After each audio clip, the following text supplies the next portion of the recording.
আবার কাফেরদের ভিতরে একটা বিচক্ষণ লোক ছিল, কথার জাদুঘর।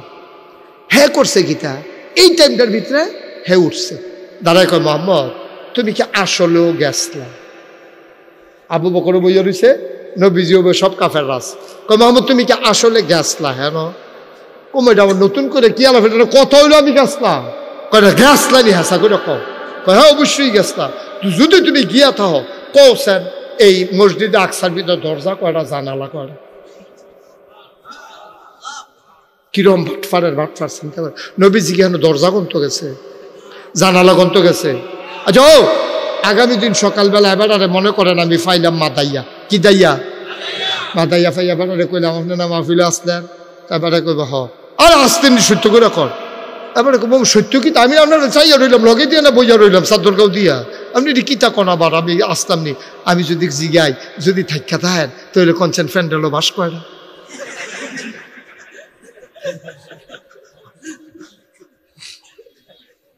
যদি আপনি থাকেন তো কইবে ফ্যান্ডেলও বাস করা। মোহাম্মদ তুমি যদি গিয়ে থাকো তো কও না তুমি মসজিদে আকসার ভিতরে দরজা কয়টা, জানালা কয়টা? নবীজি এত বিব্রতকর অবস্থায় পড়লেন। নবী কই দুইটা জায়গার মধ্যে বেশি বিপদ আছে। একটা হলো যখন কইছে ছাদের 2 টুকরা করতাম, তখন আমি চিন্তা করতেছি ফারাম নি জানি আল্লাহ জানি করাইবনি আবার এই যে নাকি আমি শরম পাইয়া লাই। আর এই জায়গাটা যখন কইছে দরজা কয়টা, জানালা কয়টা, তখন যদি আমি না কইতাম পারি এই অসভ্যর দলনা সিগারেট দিয়া কইব বলে গেলে না কইতা পারতাম, তো আমি অক্ষরে জনমের মৃত্যুক হিসাবে সাব্যস্ত হয় কিতা করতাম। নবী চুপ করে বইয়া দিছে, টপ টপ টপ টপ করে গাল বাইয়া বাইয়া পানি নি পড়তে আছে। সুবহানাল্লাহ কইতাম না? আল্লাহ দেখেনি রে, আল্লাহ জানেনি রে। আল্লাহ ডাক দিয়া কইছে ইব্রাহিম তুই কই রে? ও জিবরাইল, জিবরাইল তুই কই রে? জিবরাইল এটা নিজে অসভ্যের দলে আমার নবীরে দি কায়দা থালাই দিছে, আমার নবীরে তো উদ্ধার করে আনন্দ লাগবো, না হলে তো উনি মিথ্যুক হিসাবে সাব্যস্ত হইয়া যাইব। তাহলে নবুয়তে তো শেষ, নবী আবার মিছা কথা কয় কেমনে? কিতা করতাম?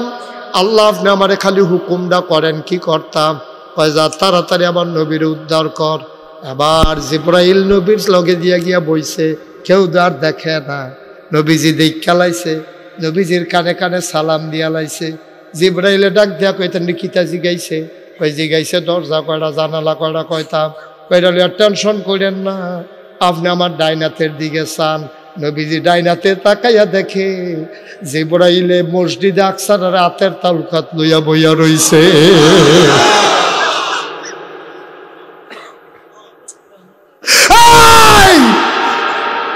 কি ইসলাম তুমি বুঝবা না আব্বা? তোমার আকল নাই, তোমার বুঝ নাই। কেমনে রে নবী, নবীর কত ক্ষমতা, আল্লাহ নবীরে কেমনে উদ্ধার করছে, নবুয়ত কেমনে প্রকাশ করছে, ইসলাম কেমনে আমরা পর্যন্ত আইছে। এমনি এমনি আইছে না ইসলাম আব্বা, অনেক কষ্টের বিনিময়ে আমরা ইসলাম পাইছি, কত রক্তের বিনিময়ে রে, কত জীবনের বিনিময়ে ইসলাম পাইছ। এই পথ কখনো ফুল বিছানো না, এই পথ কণ্ঠকাকীর্ণ, এই পথ কাটা বেছানো। সুতরাং যারা চলতে চাও নিয়ত কইরা লাও, এই পথে চলতে গেলে তোমার পা রক্তাক্ত হবে, তোমার গায়ের উপরে আঘাত পড়বে, টিটকারি আসবে, মস্কারা আসবে, মামলা হবে, হামলা হবে, জেল জুলুম নির্যাতন হবে, প্রয়োজনে জীবন দেওয়া যাবে, ঈমান দেওয়া যাবে না। রাজি আছো কিনা হাত তুলে দেখা।